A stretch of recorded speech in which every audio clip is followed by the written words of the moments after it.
So good morning everyone, আমি Asima daily blogging চ্যানেলে আবার একটি নতুন ভিডিও দিয়ে নেয় আপনাদের সকলকে আবার একবার স্বাগত। তো সকালের সেই ব্লগটা শেষ করার পর আবার আপনাদের সঙ্গে আমি এখন চলে আসলাম দুপুরের লাঞ্চ নিয়ে।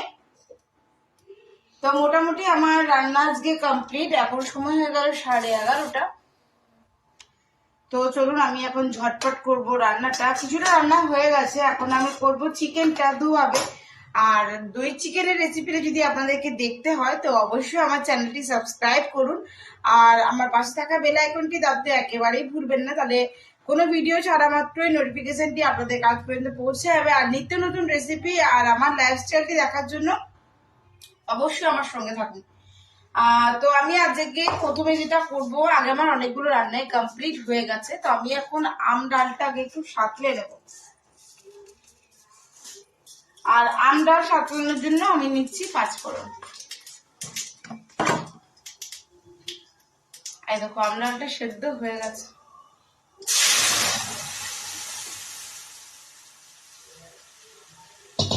একটু চিনিটা দিতে হবে, নাহলে যে টক ভাবটা থাকবে সেটা কিন্তু একদমই অ্যাডজাস্ট হবে না।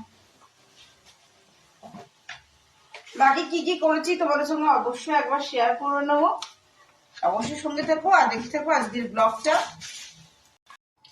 তো চলো আমি এই চিকেনটা করবো এখন কুকারে। যে কুকারে তেল দিয়ে দিয়েছি আর দেবো 2 পিস আলু। আলুটা সেদ্ধ আলু, তেলে কি সাংঘাতিক ঝাঁজ। আচ্ছা, আলুটা সেদ্ধ আলু আছে আর আমি একটুখানি চপারে চপ করে নিয়েছি পেঁয়াজ, তো সেই পেঁয়াজ একটুখানি আমি দিয়ে দেবো।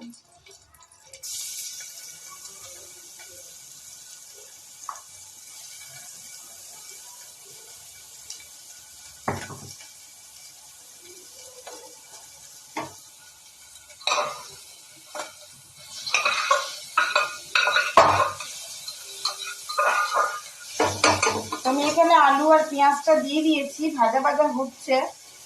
এই মতন অবস্থায় আমি এই চিকেনটা মশলা দিয়ে ম্যারিনেট করে রেখেছিলাম, সেটা আমি এখন এর মধ্যে দিয়ে দেবো।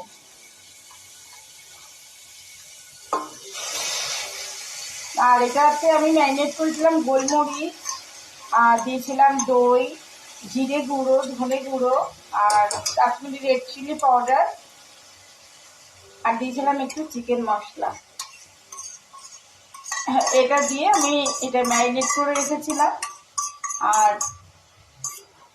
এখন আমি এটা কষতে দিয়ে দিলাম।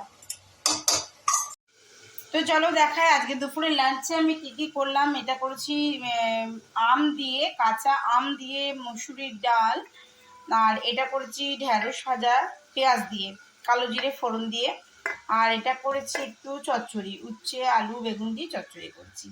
আর দিকে চিকেনটা হচ্ছে তোমাদেরকে বললাম। তো চিকেনের পাতলা করে একটা ঝোল আমি করে দিয়েছি। তো এই হয়ে গেল আমাদের একদিকে দুপুরের লাঞ্চ, আর ওদিকে এখন দই চিকেনটা হচ্ছে, ওটা কমপ্লিট হোক। তো আমি এখানে পটেটো চিপ, এখানে চিজ দিয়েছি, বাট আজকে আমি লিকুইড চিজটা দিইনি, এই চিজটা দিয়েছি।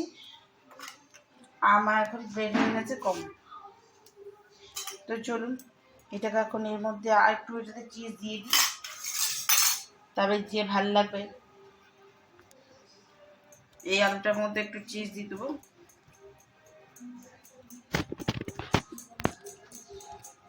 ঝটকা একটা প্যান বসিয়ে দেবো, প্যান বসিয়ে যেটুকু বাজেয়াপ্ত আছে আর কি আমার, তো আমি সেগুলো চিজ দিয়ে ভরে দিয়েছি।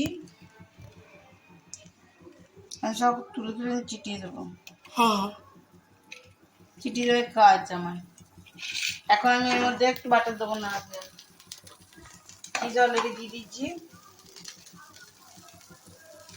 জলটা শুকাক, এই একটু নামকে বসতে বাটার দিতে হবে।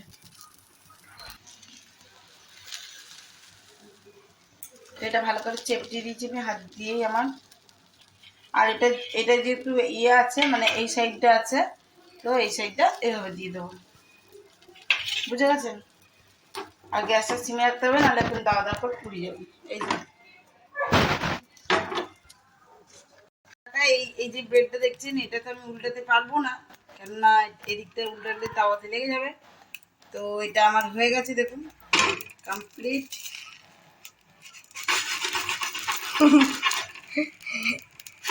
আমরা মারা কত যুদ্ধ করি।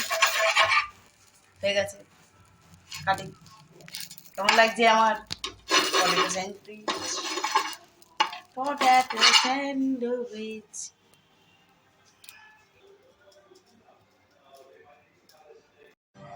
তো সময় এখন অনেকখানি, এখন 10টা 3 বেজে গেছে। আমার একটু দরকারও ছিল, গেছিলাম ভিরিঙ্গির বাজার।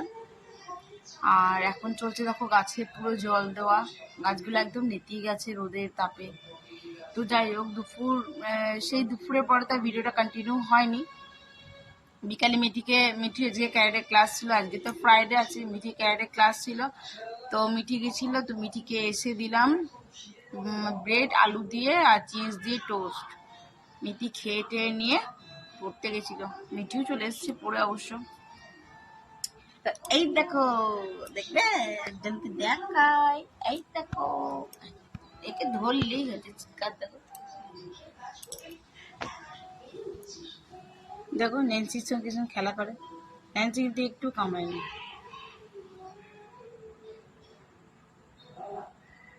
গরমে এরা এই অবলা জন্তুগুলো একদম পাচ্ছে না। ন্যান্সিকে এবারে গায়ে জল দিয়ে দিয়ে একটু জল দিয়ে দেবে, দেখো পুরো জল দেওয়া হয়েছে চারদিক, জলে জল। আম গাছের উপরে মুখগুলো অনেকখানি বড় হয়ে গেছে, দেখেছ? তো চলো আজকের মতন এটুকুই। আর মিঠির কালকে স্যাটারডে কালকে মিঠি স্কুল যাবে না।